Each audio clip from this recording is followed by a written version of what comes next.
Quiero compartir esta palabra, esta meditación en 1 Samuel capítulo 4, donde los filisteos capturan el arca del Señor. Gracias, Señor mi Dios, por tu palabra, cual meditamos en esta mañana. Bendito eres tú, Señor Jesús. Gracias te damos una vez más. Amén y amén. El arca no era una simple caja, aunque fue hecha por manos de hombre.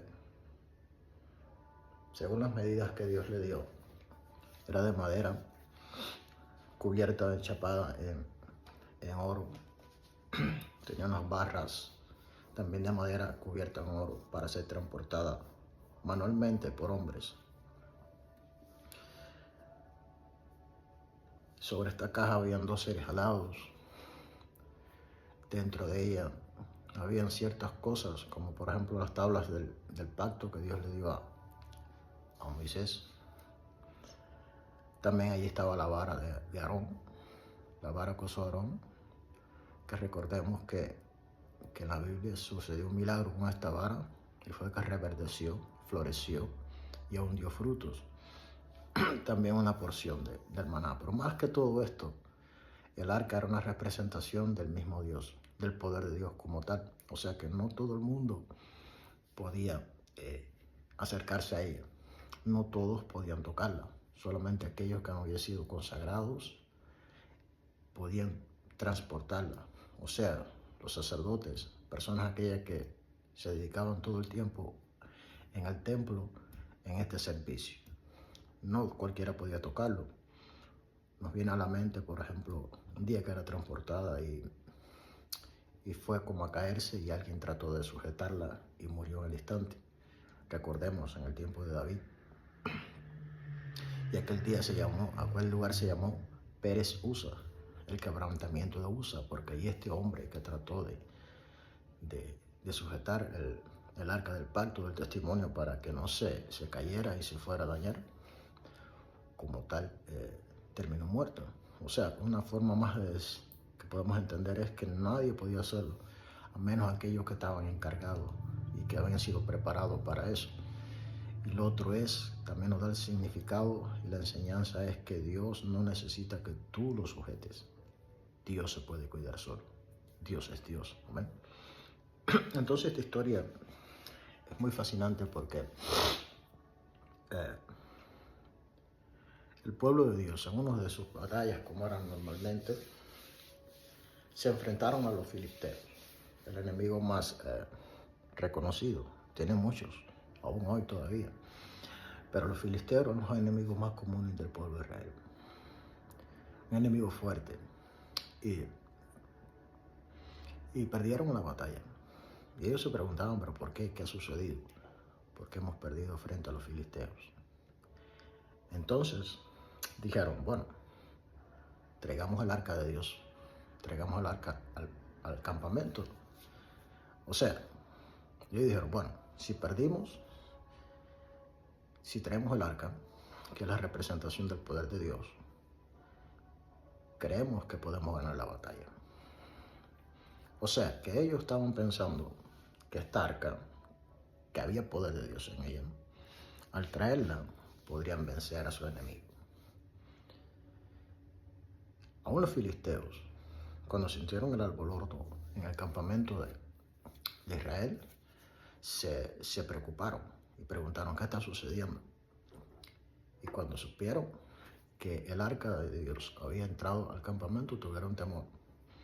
Tuvieron temor porque ellos sabían, ya no era la primera ocasión, que el Dios de los israelitas los había vencido.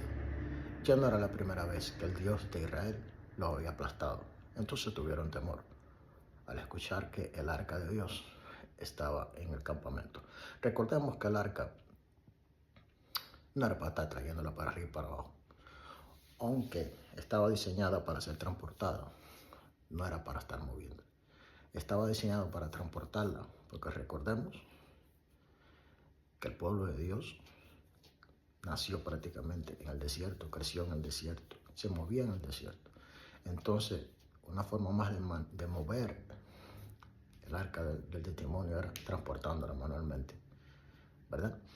Entonces, pero no se significaba que esa arca era para estar moviéndola. Si había una fiesta, moverla. Si había una batalla, moverla. Porque el poder de Dios, si tú analizas, tú no puedes controlarlo. Amén. Entonces tú como hombre y como yo como hombre no podemos controlar el poder de Dios. ¿Y qué sucedió? ¿Quiénes llevaban el arca del pacto a la batalla? Ofnis y Finis, los hijos de Eli.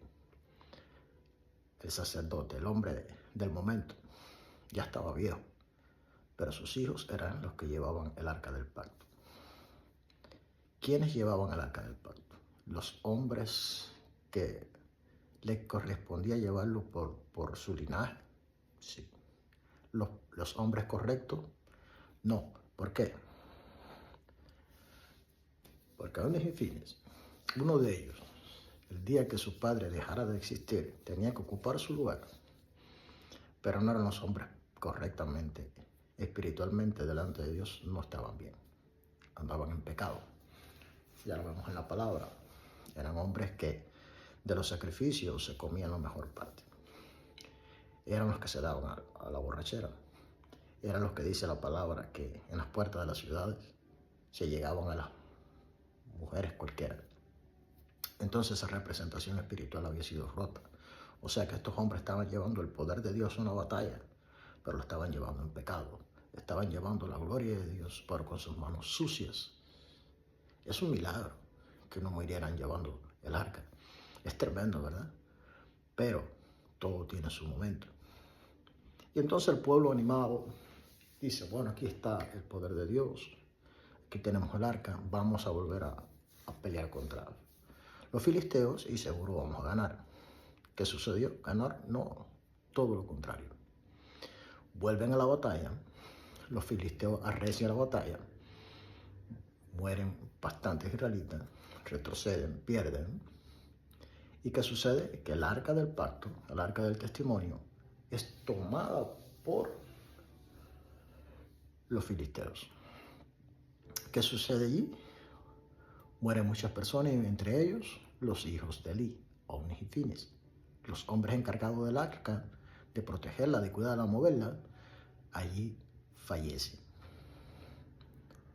Ahora, ya el arca de Dios ha sido transportada a las tierras de los filisteos. Se le va y se le da a Eli la noticia de qué ha sucedido. Que sus hijos han muerto en la batalla. Si tú analizas el texto, cuando le dan la noticia de que sus hijos mueren, dice que Eli ya estaba viejo, estaba ciego, estaba recostado en un asiento en la pared. Cuando le dan la noticia de que sus hijos han muerto, él se queda tranquilo. Pero cuando le dan la noticia de que el arca de Dios ha sido tomada, es cuando él cae hacia atrás, se desnuca y muere. Y no solamente eso, vemos que la esposa de Finis estaba embarazada, estaba pronto a dar a luz. Y esta mujer, al escuchar la noticia de que no tanto el esposo había muerto, sino que el arca de Dios había sido tomada, tenemos que entender algo. Para el pueblo era como que Dios había sido quitado.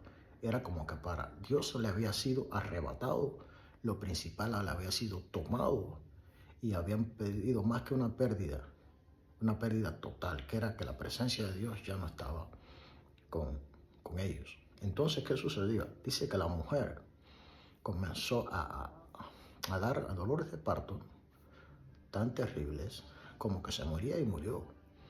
Pero dio a luz un hijo y allí le pusieron el nombre Icabod. Si tú analizas el nombre, Icabod es sin gloria. Pero cuando tú buscas esta palabra, Kabod, es gloria, es persona glorificada, persona honrada. Pero cuando le pones la I enfrente, significa todo lo contrario, sin gloria. O sea que su hijo nació en un día de nada de gloria para el pueblo. Habría sido un día tremendo. Todo había sido, todos los planes, todos los proyectos del hombre respecto a que si podían vencer, todo se fue. Pero estábamos viendo la causa también, el pecado del hombre, de aquel que portaba el arca, y las consecuencias que tuvieron. Amén. Entonces, algo tremendo. Allí estaba el arca. ¿Y para dónde la llevaron los filisteos? La llevaron al templo de sus dioses, la pusieron frente a Dagón como un trofeo, como diciendo, hemos vencido al Dios de los israelitas. Y dejaron el arca allí, y al otro día tuvieron una sorpresa. Cuando llegaron al templo, la imagen de Dagón, el dios de los filisteos, estaba postrado delante del arca. O sea, si la imagen estaba parada, cuando vinieron al otro día estaba postrada delante del arca del pacto, como haciendo reverencia. Amén. A ellos le llamó la atención esto. Entonces levantaron otra vez a Dagón, lo incorporaron otra vez. Me imagino que lo sujetaron, lo amarraron o lo clavaron bien para que no se volviera a caer. ¿Qué pasó el otro día? Ya Dagón, como no podía caerse, su cabeza estaba arrancada, sus brazos estaban cortados y sus piernas también, tiradas en el piso. Entonces estas personas tuvieron temor, porque allí nadie había entrado. Allí no entró ningún israelita, allí no entró nadie, porque si hubieran entrado se hubieran llevado el arca. Y ninguno de ellos lo iba a hacer. Recordemos que es su Dios, que había sido la misma presencia de Dios, demostrando quién es el Rey de Reyes y Señor de Señores. Destruyó a Dagón en pedazos. Y no solamente eso, sino que el pueblo de los filisteos fue sometido a una penosa y vergonzosa enfermedad. Todos estuvieron enfermos, todos los hombres, desde el más grande hasta el más pequeño, fueron enfermos. A tal manera que tuvieron que devolver el arca de Dios a Israel. Ahora, el poder de Dios nos da a entender algo. No es un amuleto, no es una herramienta. No podemos disponer de él como nosotros entendamos. El poder de Dios es real, es verdadero. En manos pecadoras y pecaminosas, creyendo que la vamos a usar a su favor. Recordemos ones y fines. La paga del pecado es la muerte, mas la dádiva de Dios es vida eterna. Entonces, de eso quería reflexionar en esta mañana. Es tremendo. Por ejemplo, el arca, cuando estuvo en casa de Obed-Edom, ¿qué sucedió con Obed-Edom? Fue bendecido, fue prosperado, fue engrandecido. Te estoy hablando espiritualmente y económicamente. Obed-Edom le dio un lugar en su casa cuando no tenían un lugar donde ponerla. Obed-Edom dijo, bienvenida a mi casa.